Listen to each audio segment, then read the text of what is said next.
de otras islas y de otros puntos de Tenerife. Bueno, pues sobre esta situación vamos a hablar ahora con Daniel Arencibia, que es especialista en Derecho de Extranjería. ¿Qué tal? Muy buenos días, señor Arencibia. Hola, ¿qué tal? Buenos días. Bueno, estamos escuchando el testimonio de estas personas, de estos migrantes que han decidido pasar la noche a la intemperie en forma de protesta por su situación. Hacía referencia una de estas personas a la situación cada vez que acude al aeropuerto. Dice que se siente vigilado. Es verdad que los solicitantes de asilo deberían poder moverse por todo el país, y así lo ha ratificado ya en 2 ocasiones el Tribunal Constitucional. ¿Se pueden mover por todo el territorio? ¿Esa máxima se está cumpliendo o no? No, no se está cumpliendo. En ocasiones, cuando van acompañados por su abogado, sí. Si hay medios de comunicación delante, en ocasiones sí, pero lo cierto es que hay muchas personas que vienen a nosotros con el billete perdido porque han intentado trasladarse a Península y nos manifiestan que no se les ha permitido. Es más, nos entregan una citación para ir a comisaría al día siguiente. Dicen, no solo me han impedido viajar, sino que me han citado para detenerme mañana. Y esto es lo que no puede ser, porque esto es un desorden. Cuando una persona va al aeropuerto, el Ministerio del Interior tiene 2 alternativas: o detenerla para deportarla, o dejarla viajar. Soluciones intermedias: la de usted no está detenido, pero no puede salir de aquí. No es compatible con la Constitución, que no permite áreas de confinamiento. El Tribunal Supremo nos dice que en el sistema jurídico español caben 2 situaciones: la detención y la libertad. No hay área gris. Y la policía o el Ministerio del Interior está tratando de constituir un área gris en la que personas que no están formalmente detenidas no se pueden mover libremente. Vamos a recordar a los espectadores qué significa una solicitud de asilo. ¿Quiénes pueden acogerse a esa solicitud? Bueno, una solicitud de asilo es una manifestación que cualquier persona hace en virtud de la Convención de Ginebra porque tiene miedo de las consecuencias que podría padecer si volviera o fuera retornado a su país, sea porque ya ha sido perseguido previamente o porque por su condición ideológica, de orientación sexual, la existencia de guerras, posibles matrimonios forzosos, posibles mutilaciones genitales. La casuística es variadísima. Alguien que genuinamente manifiesta que tiene miedo de las consecuencias que podría sufrir si fuese devuelto a su país de origen y procedencia. Esta persona manifiesta ante el Gobierno de España que quiere la protección de España y España lo valora. La puede aprobar o la puede negar. De hecho, la inmensa mayoría de las solicitudes de asilo que son aceptadas en España son de Venezuela y de Colombia y de Honduras. Son los 3 primeros países.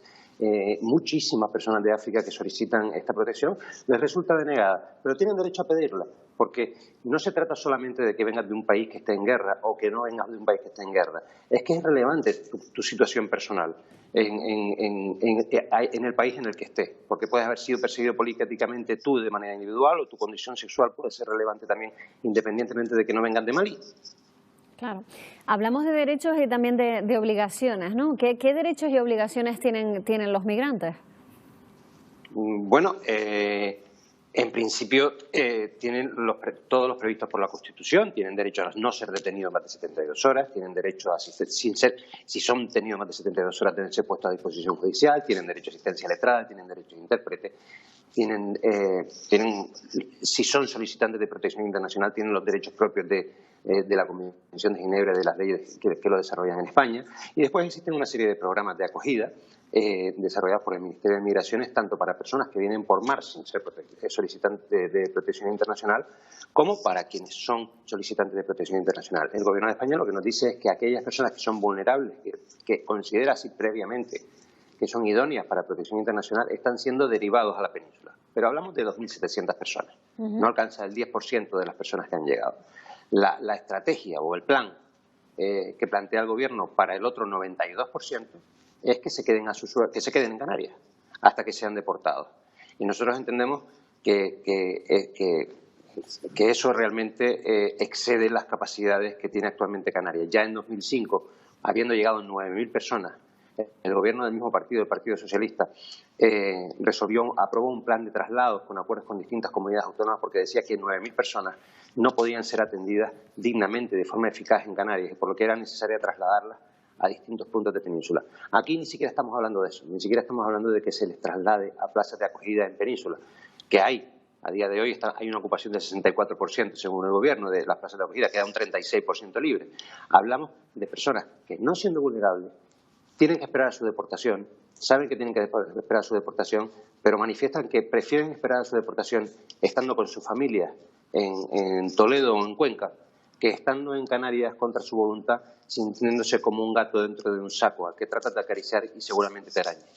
Claro, estamos viendo imágenes en directo, quizás usted no pueda verlas ahora, pero de ese campamento de las raíces estamos viendo cómo empieza un poco la mañana, porque son muchas horas a lo largo del día las que pasan estas personas pues sin nada que hacer, ¿no? Están intentando ahora asearse, empiezan a desperezarse de haber pasado la noche pues a la intemperie, pero nos decía una cosa, estas personas quieren seguir su viaje, bien sea para trasladarse a vivir con algunos familiares que pueden acogerlos en otros territorios del país, otros iniciar su viaje hacia el continente.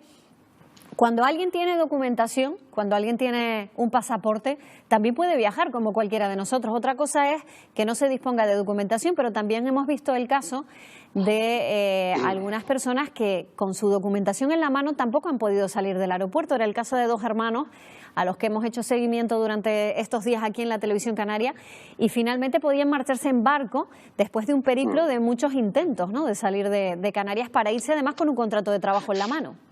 Claro, esa es una cosa bastante curiosa. Sabemos que hasta el 10 de diciembre salieron sin ningún problema 13.800 personas de Canarias con su pasaporte. ¿Vale? 13.800 con un acuerdo de devolución vigente, pero con su pasaporte podían cumplir con el requisito de identificarse y se podían mover libremente por España porque no había posibilidad de detenerlos ni de deportarlos en ese momento. El 10 de diciembre la situación cambia. Se pone, según la delegación de gobierno, un control COVID. Pero es un control COVID tan curioso en el que 2 hermanos con las mismas medidas sanitarias, uno consigue atravesarlo, el que es regular en España y el otro no.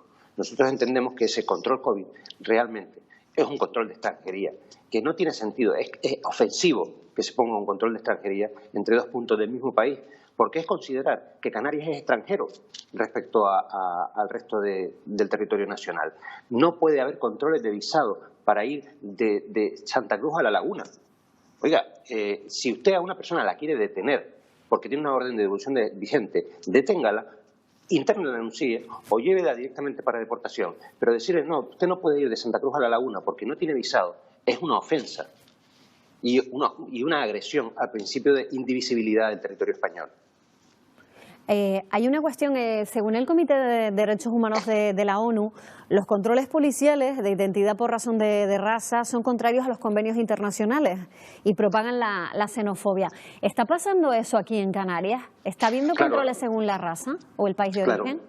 Vamos a ver, cuando uno pregunta directamente a amigos que ejercen funciones policiales en el aeropuerto, lo manifiestan claramente. Tienen órdenes de, según raza, hacer un control de qué personas tienen acuerdos de devolución en vigor.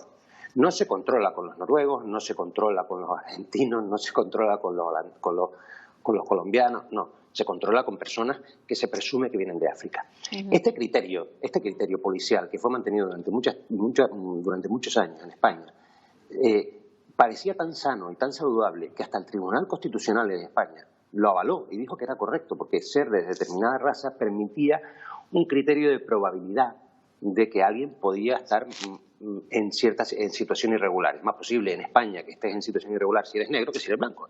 Lo dice la estadística.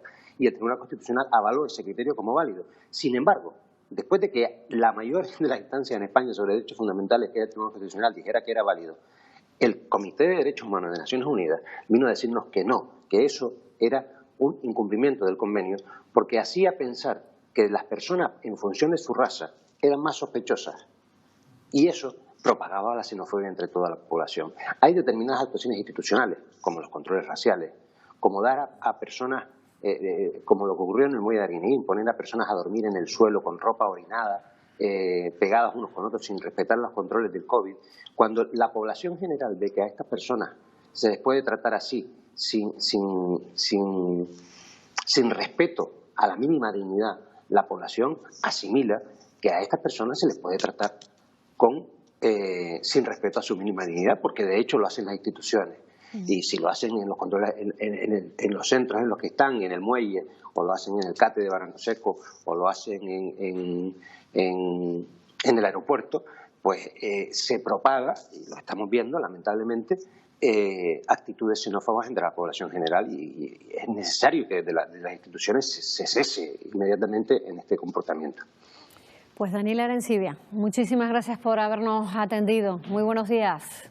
Muy buenos días a ustedes.